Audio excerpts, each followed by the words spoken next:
Top quality और consistent performance के लिए सिर्फ सिल्वर पंप नाम याद रखना।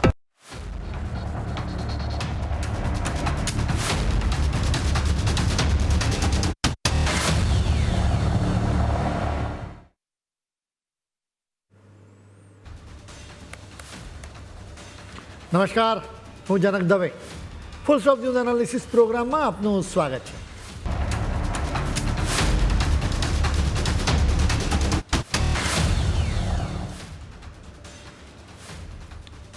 ટાટા કન્સલ્ટન્સી સર્વિસીસ આ એક એવું નામ છે જેને સાંભળતા જ કરોડો હિન્દુસ્તાની યુવાનોની આંખોમાં કરિયરના સપના ચમકવા લાગતા હતા. દરેક યુવાનનું એક જ સપનું હતું કે બસ એકવાર TCSમાં એન્ટ્રી થઈ જાય તો નાલ થઈ જાય. પરંતુ આજે જે સમાચારો સામે આવ્યા છે ને તે સાંભળીને આખો દેશ સ્તબ્ધ છે. જે TCS દેશનું ગૌરવ હતું તેનું નાસિકમાં આવેલું યુનિટ આજે કલંકિત થઈ ગયું, કેમ કે આ યુનિટ ધર્માંતરણનો અડ્ડો બની ગયું. હવે આ કેસમાં વધુ નવી વિગતો સામે આવી રહી છે. એ જોતાં લાગે છે કે આ ઓફિસ હાઇબ્રિડ આતંકનું હેડક્વાર્ટર બનીને ઉભર્યું છે. જે કંપની પાસે દેશના ભવિષ્યને ઘડવાની જવાબદારી હતી ને ત્યાં આ પ્રકારની કાળી કરતૂતો ચાલતી રહી. દેશના યુવાનો સાથેનો આ સૌથી મોટો વિશ્વાસઘાત છે. જે IT સેક્ટર ભારતની ઓળખ છે ત્યાં આવા ભયાનક પાપો ફોલી ફાલી રહ્યા છે. આ ગંભીર મુદ્દા પર હવે મૌન ધારણ કરવું અશક્ય છે. TCS જેવી જાયન્ટ કંપનીઓ પાસે એવા હાઈટેક ટૂલ્સ છે કે જે કર્મચારીઓની દરેક ક્લિક પર નજર રાખતી હોય છે. જો કોઈ કર્મચારી 5 મિનિટ સુધી માઉસ ન હલાવે તો તરત જ સિસ્ટમમાં એલર્ટ વાગી જાય. કંપનીના મેનેજમેન્ટને બધી જ ખબર હોય છે કે કોણે કેટલું કામ કર્યું અને કોણે કઈ વેબસાઇટ ખોલી. લંચ બ્રેકમાં જો કોઈ કર્મચારી 5 મિનિટ પણ વધારે સમય બગાડે ને તો પણ ડિજિટલ જાસૂસોને બધું દેખાઈ જાય. તો સવાલ એ છે કે જ્યારે તેમના જ મુસ્લિમ ટીમ લીડર્સ હિન્દુ યુવક અને યુવતીઓને ટાર્ગેટ કરી રહ્યા હતા ત્યારે આ આધુનિક સિસ્ટમ ક્યાં ગઈ હતી? જ્યારે નમાઝ અને નિકાહ માટે દબાણ કરવામાં આવતું હતું ત્યારે કંપનીના ટ્રેકર્સ કેમ શાંત હતા? હિન્દુ દીકરીઓ પર બળાત્કાર ગુજારવામાં આવ્યા અને ચેટ પર ધર્માંતરણના પ્લાનિંગ થતા રહ્યા છતાં આ હાઈટેક સોફ્ટવેર સ્લીપ મોડમાં કેમ જતું રહ્યું? વર્ષ 2022થી આ હિચકારું કૃત્ય અહીં સતત ચાલતું રહ્યું, પરંતુ કંપનીના મેનેજમેન્ટની આંખો પર જાણે પાટો બંધાયેલો હતો. આશ્ચર્યની વાત તો એ છે કે જ્યાં સુધી પોલીસ તપાસ કરવા ન પહોંચીને ત્યાં સુધી કંપનીને કશું જ દેખાયું નહીં. જે કંપની કર્મચારીની પડેપડની હિલચાલનો હિસાબ રાખે છે તે પોતાના જ કેમ્પસમાં ચાલી રહેલા ભયાનક ખેલથી અજાણ હોવાનો ઢોંગ કરી રહી છે. આ માત્ર સિસ્ટમની નિષ્ફળતા નથી, પરંતુ જાણી જોઈને કરાયેલી ઉપેક્ષા છે. જે ટેકનોલોજી કામચોરી પકડવા માટે વપરાતી હતી તે જ ટેકનોલોજી આ આતંક અને શોષણને પકડવામાં સદંતર નિષ્ફળ સાબિત થઈ છે. આ કેસમાં તપાસનો વ્યાપ છેક રાષ્ટ્રીય સ્તર સુધી પહોંચી ગયો છે. આ મામલો હવે માત્ર કોઈ એક શહેર પૂરતો સીમિત રહ્યો નથી, કારણ કે આની પાછળ કોઈ મોટું આંતરરાષ્ટ્રીય ષડયંત્ર હોવાની પ્રબળ આશંકા સેવાઈ રહી છે. પરિસ્થિતિની ભયાનકતા જોઈને બનેલી સ્પેશિયલ ઇન્વેસ્ટિગેશન ટીમે હવે સ્ટેટ ઇન્ટેલિજન્સ ડિપાર્ટમેન્ટ અને એન્ટી ટેરરિઝમ સ્ક્વોડની મદદ લેવી પડી છે. એટલું નહીં પણ આ હાઇબ્રિડ આતંકના મૂળિયા શોધવા માટે હવે NIA જેવી દેશની સર્વોચ્ચ એજન્સીની ટેકનિકલ સહાય પણ માંગવામાં આવી છે. આ આખા કૌભાંડની મુખ્ય માસ્ટર માઇન્ડ અને આરોપી નિદા ખાન અત્યારે પોલીસની પકડથી દૂર છે.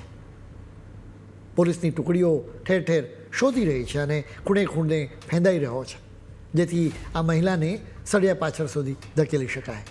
જે રીતે આખું નેટવર્ક ગોઠવવામાં આવ્યું છે ને એ જોતાં સ્પષ્ટ લાગે કે આ કોઈ સામાન્ય ગુનો નથી, પરંતુ દેશની સુરક્ષા સામે મોટો ખતરો છે. તપાસ એજન્સીઓ હવે એ દિશામાં કામ કરી રહી છે કે આ કાળા ખેલ પાછળ બીજા કેટલાક મોટા માથાઓ સંડોવાયેલા છે.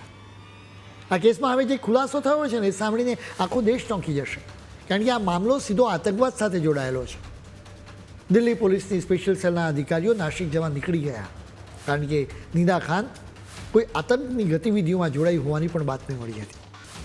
તે જૈશ એ મોહમ્મદની આતંકી ડૉક્ટર શાહીન સાથે સીધી રીતે જોડાઈ હોવાનું પણ સામે આવ્યું હતું. તપાસ એજન્સીઓનું માનવું છે કે આ એક વ્હાઇટ કોલર અથવા તો હાઇબ્રિડ આતંકનું એક કાવતરું છે, જ્યાં કોર્પોરેટ ઓફિસનો ઉપયોગ કટ્ટરપંથ ફેલાવવા અને ભરતી માટે કરવામાં આવતો હતો. ડૉક્ટર શાહીનનું નામ તો તમે થોડા સમય પહેલાં ખૂબ જ સાંભળ્યું હશે. શાહીન દિલ્હી બ્લાસ્ટ કેસમાં એક આરોપી છે. આ બ્લાસ્ટનું કાવતરું ઘડનારા ટેરર મોડ્યુલમાં શાહીનનું ખાસ સ્થાન હતું. તે છેલ્લા 2 વર્ષથી વિસ્ફોટકો જમા કરી રહી હતી. એટલું નહીં, તે આતંકના આકા અઝર મસૂદ અઝહરની બહેન સાદિયાની સાથે સીધી સંપર્કમાં હતી. સાદિયાનો પતિ ઓપરેશન સિંદૂર વખતે ઠાર મરાયો હતો, જેનો બદલો લેવા માટે સાદિયાએ જૈશ એ મોહમ્મદની મહિલા પાંખ જમાત ઉલ મોમિનાતને બનાવી. ભારતમાં એની હેડ શાહીન હતી. હવે શાહીનની સાથે નિદાનું કનેક્શન સામે આવ્યું. એક રીતે નિદા ખાન સ્લીપર સેલ ચલાવતી હોવાનો પણ આરોપ છે. તે TCS જેવી મોટી કંપનીમાં અધિકારી હતી. તેના પર 12 મહિલા કર્મચારીઓએ ગંભીર આક્ષેપો કર્યા છે કે તે મુસ્લિમ પુરુષો પાસેથી તેમનું શારીરિક શોષણ કરાવતી હતી. એટલું જ નહીં, તે મુસ્લિમ બનવા માટેનું દબાણ પણ કરતી હતી. નિદા ખાસ કરીને 20 થી 25 વર્ષની નિર્દોષ યુવતીઓને નિશાન બનાવતી હોવાનો પણ આરોપ છે. તેમને કલમા પડવા કે નમાઝ અદા કરવા માટે મજબૂર કરવામાં આવતી હોવાના પણ આરોપ છે. નાસિક પોલીસે અત્યાર સુધીમાં 9 જેટલી FIR નોંધી અને તપાસમાં જે બહાર આવ્યું છે ને તે ધ્રુજાવી દે તેવું છે.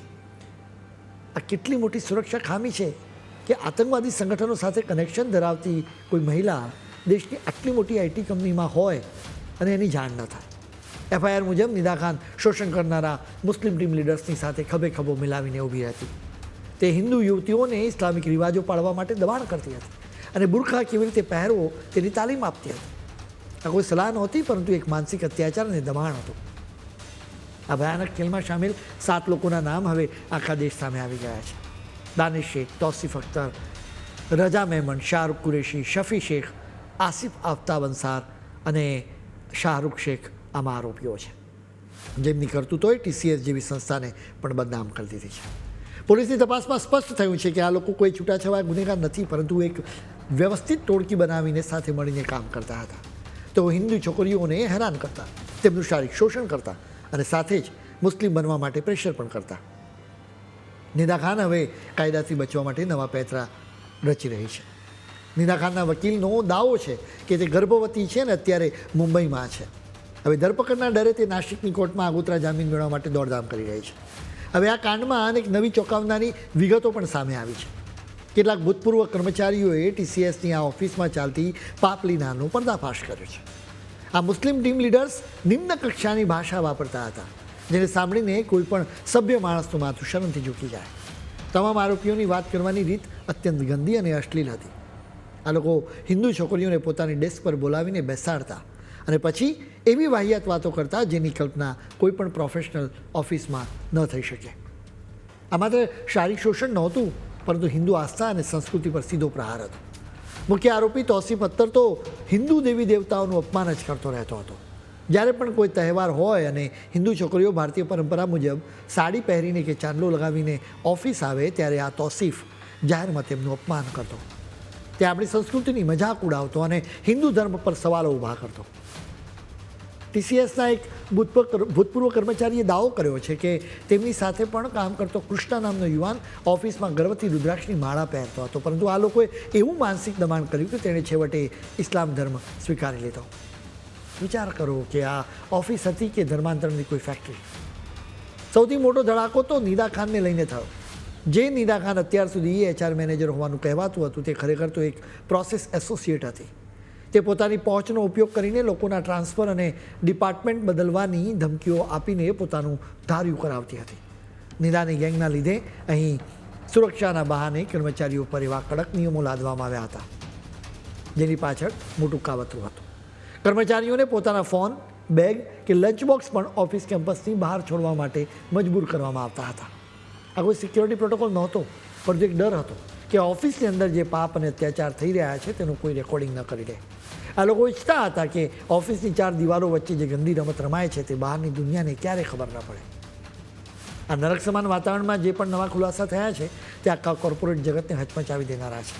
એક ભૂતપૂર્વ કર્મચારીએ હિંમત કરીને દાનિશ અને રજા પર ગંભીર આરોપો મૂક્યા છે. આ લોકો ઓફિસમાં બેસીને હોટલો અને રિસોર્ટ્સ બુક કરાવતા હતા, જેના પછી યુવાન છોકરીઓ પર તેમની સાથે ત્યાં આવવા માટે દબાણ કરવામાં આવતું હતું, જેથી તેમનું શારીરિક શોષણ કરી શકાય.